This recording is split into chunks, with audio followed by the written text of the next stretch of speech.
we are making a video, and they are coming on our organization called the Orgasm World Foundation Dues.com.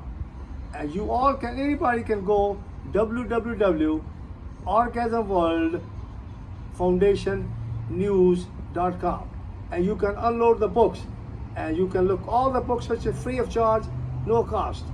And today I'm going to talk to you about appendicitis.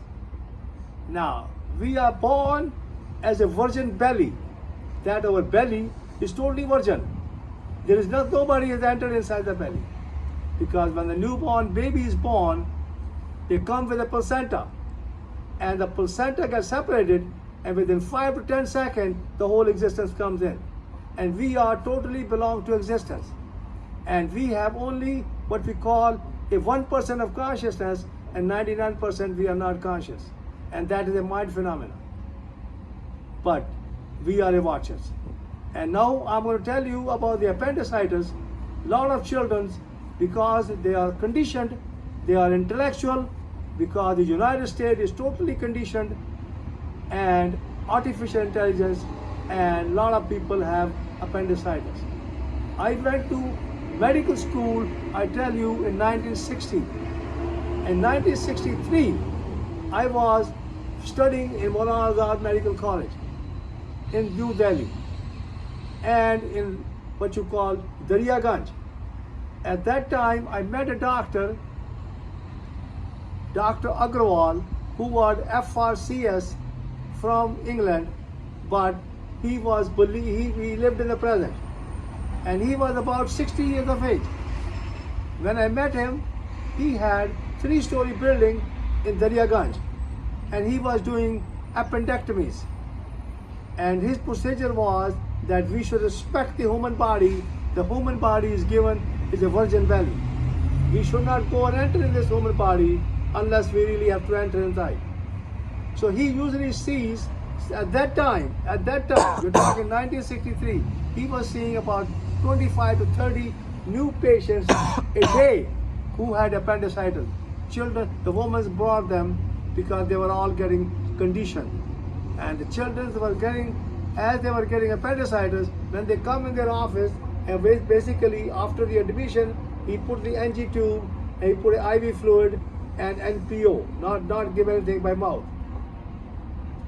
And he will do a blood test, CBC, and a blood test called the blood test, so that we can see the count of the white blood cells is high or not.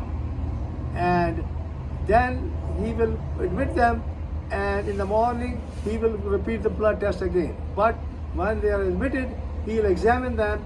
He will examine their belly. The appendix is usually on the right side.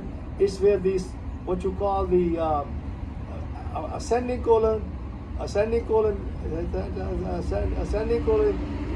breeze, and there the appendix is there. And that usually people get appendicitis because they were not eating right.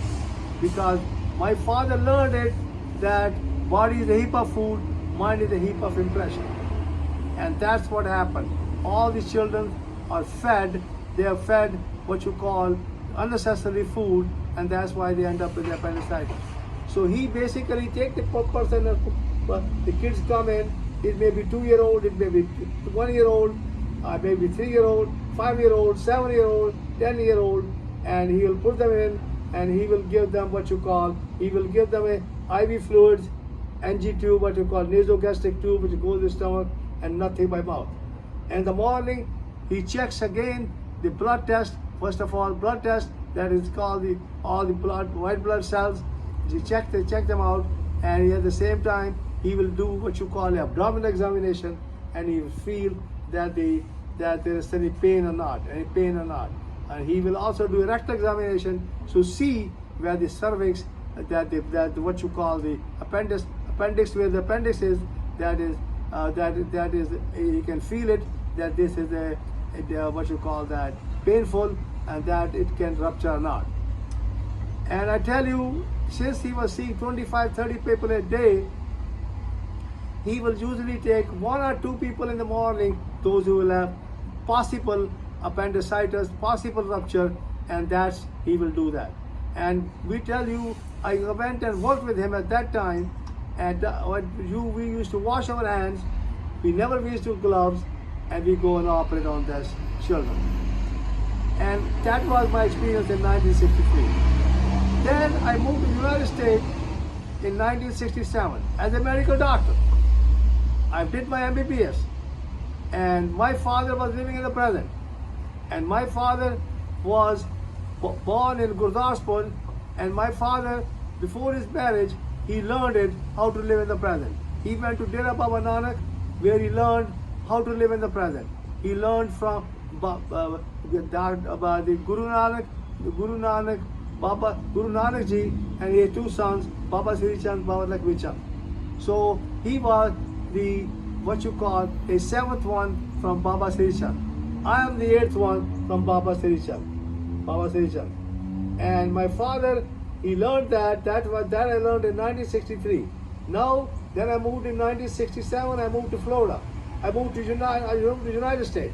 I moved to Detroit, Michigan, and there I seen some people with their appendicitis. Dr. Gregory and will try to operate. I will request Dr. Gregory that you should keep NPO, that is nothing by mouth, IV fluid, NG tube, and do the blood count, and also do the what you call abdominal examination, and also do the rectal examination, and operate in the morning if the count is high, if the pain is there when you do a rectal examination, or when you do the what you call abdominal examination, because you don't want to have to enter into a virgin belly. So at that time, I think we should have done about four or five operations at that time about appendicitis when I was an intern. After internship, I went to general surgery. I worked with a doctor who now is gone, but that's how we worked. We did appendectomy. We did the gallbladder surgery. We did a gastric surgery. We did under local. Once in a while, we have to do appendicitis, but we have to put a general anesthesia because that is under the children. We have to put them to sleep.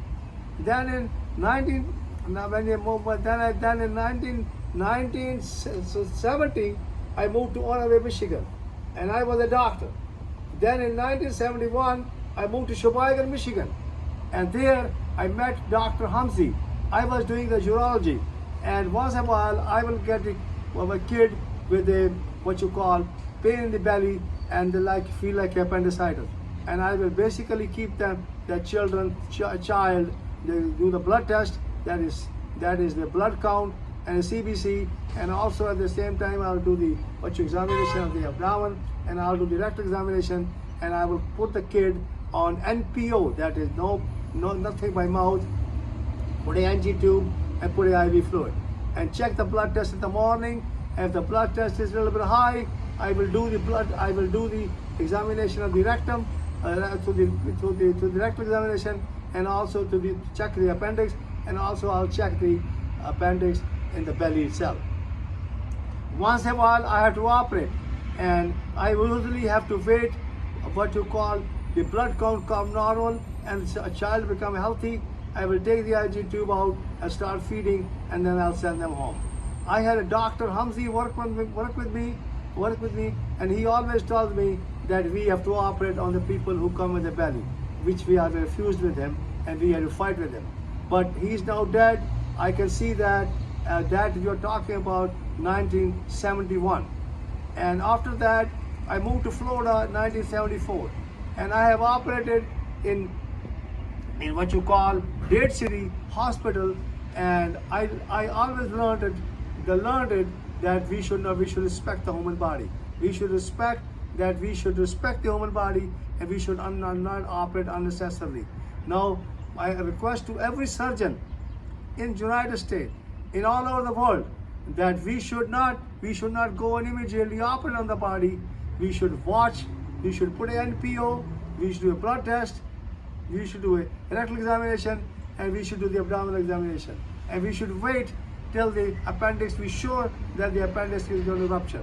Then we should definitely go and operate. Otherwise, we should not operate. And we should respect this human body. The human body is always in the present, because it's always the present. Mind, but the body is a heap of food, mind is a heap of impression, and we have only given what you call a 1% of consciousness to the mind phenomena. 99% we are not conscious, and that's why we have to become a watcher, and we have to learn how to become a watcher and watcher every day, and watch every positive, and start to live as much positive possible. And we have to learn, we should love everybody, and we should respect everybody, and we should respect the human body. And I love you all. Thank you very much.